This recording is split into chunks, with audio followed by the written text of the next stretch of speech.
If you forgot the password to your Samsung Galaxy Z Flip 8 and now you don't have access to the phone, if you want to bypass the forgotten screen lock password on this phone, then you will have to perform hard reset of the phone. And to do so, we will have to go to the recovery mode.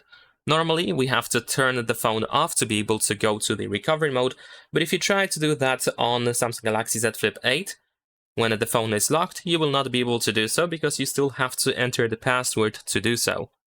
But there is a little tricky workaround. Now, in order to perform this, to actually be able to bypass the forgotten screen lock password and hard reset the phone via recovery mode, you will have to use a USB cable and you need to connect it to your computer. I mean, you have to connect your phone to your computer via USB cable. Once you connect the phone, we need to perform force restart. And to do this, you have to press and hold power and volume down button for a couple of seconds. Once the screen turns off, you will need to switch to power and volume up, and you will have to hold these two buttons until you see the recovery mode. So let's give it a try. First, press and hold power and volume down, and just keep holding until this screen turns off.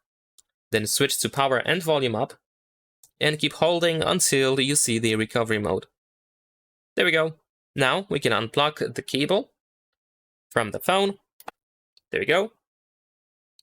And here, in this menu, we navigate by using volume buttons. And of course, since we need to hard reset the phone, you should be able to choose wipe data / factory reset. So make sure that it is selected by using volume buttons. And then press power button to confirm. Then over here, go to factory data reset and once again confirm with the power button. And most likely you will go back to this main menu of Android recovery. So if that is the case, you want to reboot your phone, just make sure that reboot system now is selected and press the power button. And that is pretty much it. Leave a like and subscribe.